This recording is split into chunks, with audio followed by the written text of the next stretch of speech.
One of the dirty little secrets of robotics is that it's actually pretty easy to make a robot that can do 90% of the task. But to get to that 95 and then 99 and then 99.5% of the task becomes harder and harder. So I'm a big believer in collaborative automation, which is to say, let's not try to solve every final edge case with a robotic solution. Let's try to strategically have humans in the workflow, but also robots. And let's figure out how they can work in a complementary fashion. Hi, I'm Jerry Gorse, a partner at Heidrick Struggles Boston office and leader of the global industrial goods and technology sector for the firm. Today, I'm excited to be joined by Karl Iagnemma, the CEO of Vecna Robotics. Karl is an authority on robotics and autonomous vehicles whose opinion and commentary has been published and broadcast worldwide on Bloomberg, CNBC, BBC, and many other media outlets. As former director of the Robotic Mobility Group at the Massachusetts Institute of Technology, his research resulted in more than 150 technical publications, 50 issued or filed patents, and numerous edited volumes, including books on the DARPA Grand Challenge and Urban Challenge autonomous vehicle competitions.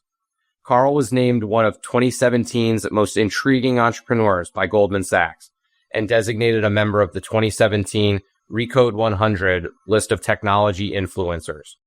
He acts as an advisor and angel investor in numerous startups in the robotics, automation, and related spaces.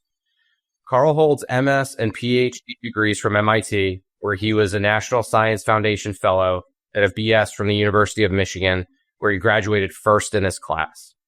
Karl is also an award-winning author of fiction, whose novels and short stories have been translated into 7 languages. Karl is co-founder of Newtonomy, later called Motional, which was named a World Economic Forum technology pioneer and was acquired by Aptiv in 2017. He serves on the global advisory board of the MIT Mobility Initiative and is a member of the University of Michigan Department of Mechanical Engineering External Advisory Board. Karl, thank you so much for joining us today. Thanks, Jerry. My pleasure. Excellent. Well, let us get started with our first question around robotics and autonomy. Karl, robotics and automation is one of the fastest growing sectors in the world, obviously, as you've participated in and as you've seen. Can you share with us, as the sector has evolved, how the talent needs in the sector have evolved? Yeah, robotics is really in the midst of a transformation from really an experimental activity, an R&D activity, to a true essential activity for businesses worldwide. Especially in logistics and manufacturing, you have to have a robotic automation strategy. And so, the talent needs have really shifted from more of a niche focus on researchers to a broad need for interdisciplinary leaders who understand automation, who understand AI, but who also understand product development and operational impact. So, at Vecna, we're seeing internally, we have a lot of demand for robotics engineers, but in particular, those who have a real systems level view, who can view not just the technical dimension of the problem, but understand the impact on workflows, impact on organizations. And the good news is that the talent pool has gotten broader in recent years. It's expanded. Industries like driverless cars, like logistics automation, which Vecna is in, and others, they've really driven interest in the sector. And so that has led to more people entering into robotics. But I think it's, really important to emphasize, soft skills, organizational skills, the ability to collaborate cross-functionally. Those skills now are just as important as the ability to code or do electrical or mechanical engineering.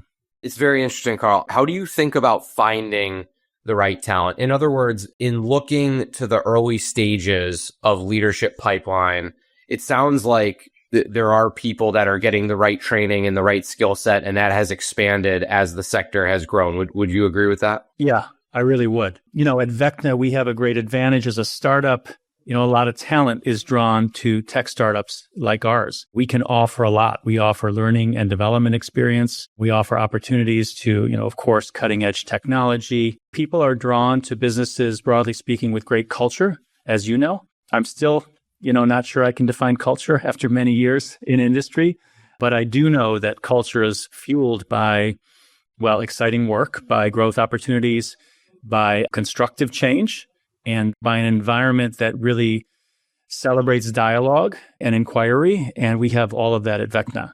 So, we look for people that want to work in an environment like that. We look for curiosity and resilience as kind of core attributes. We also prioritize internal development. So it's not always about finding the most senior people out there. It's about bringing in junior people, but helping them grow in their professional career. So upskilling, cross-training, those are things that we focus a lot on. It's actually pretty easy to do in a startup. Sometimes you do it by necessity because we're relatively small in scale. A lot of times, we have a need. We point at someone and say, hey, yesterday you were product development and today you're going to learn something new. So of course, robotics is an industry we continue to need and will continue to need kind of hard technical skills, in particular around applied AI and robotic integration, supply chain literacy. But we look 360 when we're looking for candidates and evaluating candidates. Excellent. Shifting gears a little bit here, Karl, you mentioned where robotics and automation is integral these days. And as we all know, I think the word of the day is uncertainty around the geopolitical and the macroeconomic environment. How are you at Vecna managing that uncertainty, not only but within your ecosystem among customers, suppliers, et cetera? Yeah, we are a robotics business. So by definition, we are doing both hardware and software development. That hardware has to be built somewhere. We have our own suppliers, of course. We've really had to build resilience into our strategy. We've diversified our own supply chain to mitigate the effects of the uncertainty. We've ensured that our business model is flexible and adaptable.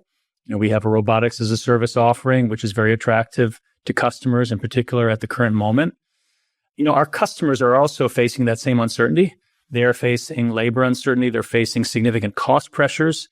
And, what we've seen is that uncertainty in our customers has really increased their urgency to automate as a way to get more efficient, as a way to save on cost. As we see more reshoring, and we are beginning to see the beginnings of more reshoring activity, automation is going to be a necessary component to a reshoring strategy. It simply won't be possible to do large-scale reshoring without an automation strategy.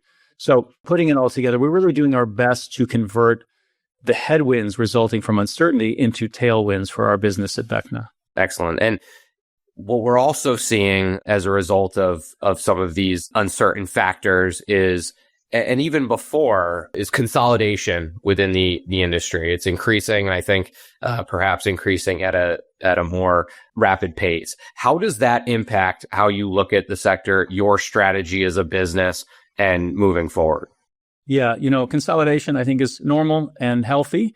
In any industry where people see an opportunity, typically there's this kind of Cambrian explosion of startup activity, which eventually gets consolidated down either through M&A activity or through some businesses, falling by the wayside. So I think this is a very normal evolution of a maturing industry. Consolidation creates opportunity, for those that are going to become winners in the space, either through M&A, through market share capture. And so Vecna is in a great position to benefit from some of this consolidation, as customers look for integrated solutions. And that's what all of our customers want. They want integrated automation solutions. Our role to deliver a very flexible set of robotic material handling products, that becomes in very high demand. Our core differentiator really is that flexibility. We have a fleet of robotic systems that move material in warehouses and factories, across the country. But most important, we have very intelligent software, which allows our system to do things that our competitors, simply can't. So that's what's going to protect us through this consolidation. It's what's going to prevent us from becoming really a commoditized hardware provider. And as this consolidation continues, we look for opportunities for strategic partnerships with today who might be some of our potential competitors, but the systems integrators of the world and other potential players in the ecosystem. And further to that, Karl, I know this is something that you're passionate about. Can you share with us your point of view on the evolution and importance of implementing the flexible and collaborative automation technology for case picking in today's supply chain operations? Yeah, I've been in robotics my entire career. One of the dirty little secrets of robotics is that it's actually pretty easy to make a robot that can do 90% of the task. But to get to that 95 and then 99 and then 99.5% of the task becomes harder and harder and, harder still. So I'm a big believer in collaborative automation, which is to say, let's not try to solve every final edge case with a robotic solution. Let's try to strategically have humans in the workflow, but also robots. And let's figure out how they can work in a complementary fashion. And it's kind of optimizing the bang for your buck, if you will. So you mentioned case picking. Case picking is a workflow that operates just across the country in just about every business you can think of and consumes an enormous amount of resources. Today, it's almost entirely manual. At Vecna, we launched a product called CaseFlow, which is a collaborative case-picking solution. We deploy a fleet of robots that work alongside some human workers, amplifies their productivity tremendously while saving significantly on costs and increasing overall throughput of the system. It's a great example of how, if you think from a systems perspective, you can optimize the performance of a system, which in this case includes both humans and robots, and ultimately deliver a better ROI for your customers. So we're huge believers in collaborative and flexible automation, and CaseFlow is really a great product for us. Very good. And of course, another topic du jour is artificial intelligence and the use cases around AI. And so clearly there are lots of advances in robotics and applied artificial intelligence, notably the growing sophistication and range of robots. What does this mean for the human leader in terms of the skills or capabilities they will need to manage for a workforce with an increasing share of machines and collaborative work? Yeah, that's a great question. And again, really, it goes back to having a systems level thinking. Future leaders in a technology space where there are robots deployed will have to have a systems level understanding of not only the robot performance, but also the human performance, and be able to optimize that combined system. You really need to have kind of a technological empathy, if you will, really understand how people and machines can complement one another. Because again, it's not always about replacing every human worker with an automation solution. Often that will not be the optimum solution. Maybe in the future, maybe at some point it will be, but for many workflows, that won't be the answer. And so having that systems level thinking, incredibly important. There's the organizational dimension as well. Having high EQ, emotional intelligence, understanding, how to introduce technology into a workflow.